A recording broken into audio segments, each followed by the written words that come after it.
Hi friends, Ayanar துணை serial அடுத்து என்ன மாதிரி சுவாரஸ்யமான விஷயங்கள் எல்லாம் நடக்க போகுதுன்னு பார்க்கலாம்.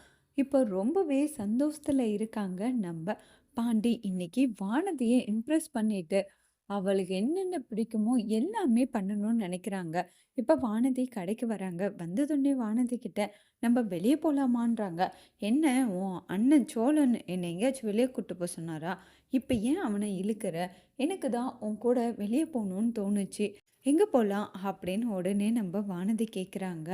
ஃபஸ்ட்டு கோயில் போகலாம், அதுக்கப்புறமான்னு சொல்ல வராங்க. அப்புறம் ஐஸ்கிரீம் சாப்பிட போகலாம், அப்புறம் ஷாப்பிங் போகலாம், அப்படி ஏதேதோ சொல்கிறாங்க.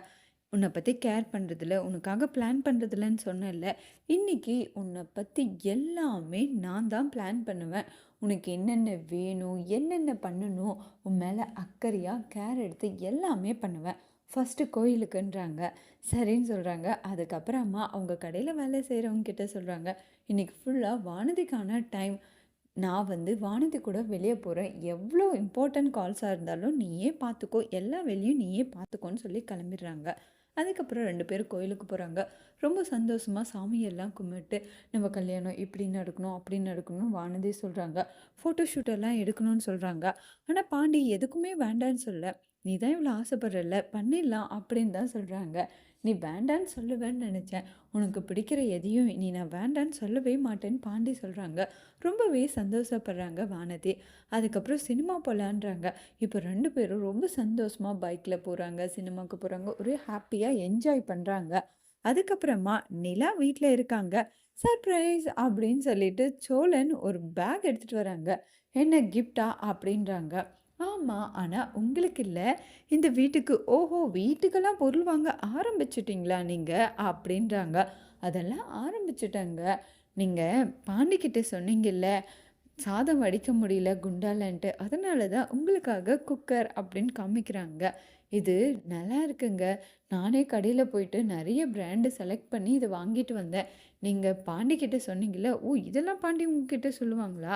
அவனே வாங்குறேன்னு தான் சொன்னான். நான் தான் உனக்கு சரியாக வாங்க தெரியாதுடா, நானே எது பெஸ்ட்டுன்னு பார்த்து வாங்கிட்டு வரேன். இதில் போய் என்ன இருக்குது, கடைக்காரங்கிட்ட சொன்னாவே எது பெஸ்ட்டுன்னு சொல்ல போகிறாங்க. இருந்தாலும் அவன் வெட்கப்பட்டுட்டு சரியாக கேட்க மாட்டாங்க. நான் தாங்க நல்ல தைரியமாக எது நல்லா இருக்குன்னு பார்த்து வாங்குவேன். இந்த குக்கர் உங்களுக்கு பிடிச்சிருக்கான்றாங்க. ரொம்ப நல்லா இருக்குங்க, சூப்பராக இருக்குது, தேங்க்ஸுங்க. உங்களுக்காக தாங்க, சாப்பாடு பண்ணுறதுக்காக. உடனே முறைக்கிறாங்க நிலா. இல்ல, இல்ல. நீங்க சாப்பாடு மட்டும் பண்றதுக்காகன்னு இந்த வீட்ல இல்லங்க. நீங்க கஷ்டப்படக்கூடாதுல்ல எப்பயாச்சும் பண்றப்ப, அதுக்காக தாங்க வாங்குனேன். உங்களுக்கு பிடிச்சிருக்கான்றாங்க. ரொம்ப நல்லா இருக்குங்க, சூப்பரா இருக்குங்க அப்படின்னு சொல்லிட்டு அந்த குக்கர் பார்த்துட்ருக்காங்க. இப்ப பின்னாடி இருந்து பல்லவன் அண்ணா அப்படின்றாங்க. நீ பேசாதடான்னு கோவப்படுறாங்க சோழன். அதுக்கப்புறம் நிலா தான், அவன் தான் தெரிஞ்ச ஏதோ தெரியாம தப்பு பண்ணிட்டான். அத போய் இப்படி கோச்சிட்டு இருந்தா, இது என்ன போலீஸ் ஸ்டேஷனா? ஆள் ஆளுக்கு அவனுக்கு பனிஷ்மென்ட் குடுக்குறது. வீடு தாங்க. நம்ப தப்பு பண்றது இல்லையா? அந்த மாரி அவனும் ஏதோ தெரிஞ்சு தெரியாம தப்பு பண்ணிட்டான். மன்னிச்சு பேசுங்க. இல்லங்க, அவன் தெரிஞ்சே தான் பண்ணான். இல்லண்ணே, நான் என்னன்னு ஆனா சொல்லவே விடுறதில்ல சோழன். நீ பேசாத. இப்ப கூட உன் பக்கம் நியாயமா தான் பேசுவ. அண்ணா நான் பண்ணது தப்பு தானே, என்னை மன்னிச்சிடுனேன்னு கட்டி பிடிச்சு கதறி அழ ஆரம்பிச்சிடுறாங்க. உடனே மனசு கேட்காம சோழனும் மன்னிச்சு அவங்க தம்பிய கட்டி பிடிச்சு அழுந்துட்டு, "இனி இப்படியெல்லாம் பண்ணாதடான்னு" சொல்றாங்க. ஒரு வழியா இவங்க 2 பேரும் பேசிட்டாங்க. நிலாவும் சந்தோஷப்படுறாங்க. அந்த டைம் பார்த்து நிலாவோட ஃப்ரெண்ட்ஸ் கால் பண்ணுறாங்க. பணம்லாம் ரெடி பண்ணிட்டுங்க, நாளைக்கே நம்ம நல்ல நாள், கம்பெனியை ஆரம்பிச்சிடலான்னு சொல்கிறாங்க. இது நிலா வீட்டில் எல்லாருக்கிட்டையும் சொல்லி சந்தோஷப்படுறாங்க. அடுத்த நாள் இவங்க எல்லாருமே ஆஃபீஸ் ஓப்பனிங்க்கு போகிறாங்க. எல்லாமே ரொம்ப நல்லபடியாக முடியுது. அதில் ஒருத்தர் மட்டும் நக்கலாக, நிலா ₹1 கூட தராத பார்ட்னர் ஆயிட்டாங்க அப்படின்னு கேவலமாக பேசுகிறாங்க.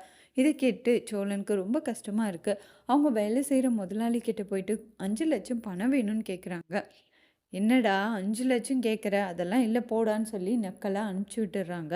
ஆனால் அவங்க பணத்தை கல்லால் வைக்கிறத பார்த்துட்டு, இதை எடுத்துகிட்டு போய் எப்படியாச்சும் கொடுத்துடணும்னு சோழன் அந்த பணத்தை திருடிடுறாங்க. கண்டிப்பாக அங்கே இருக்கிற சிசிடிவி கேமராவில் செக் பண்ணி சோழன் தான் பணத்தை திருடினாங்கன்னு போலீஸ் சோழனை அரெஸ்ட் பண்ணிட்டு போகிறதுக்கும் வாய்ப்பு இருக்குது. பாவம் நிலாவுக்கு உதவி பண்ண போய் இப்போ சோழன் ஜெயிலுக்கு போகிற மாதிரி ஒரு ட்விஸ்ட் வரப்போகுது.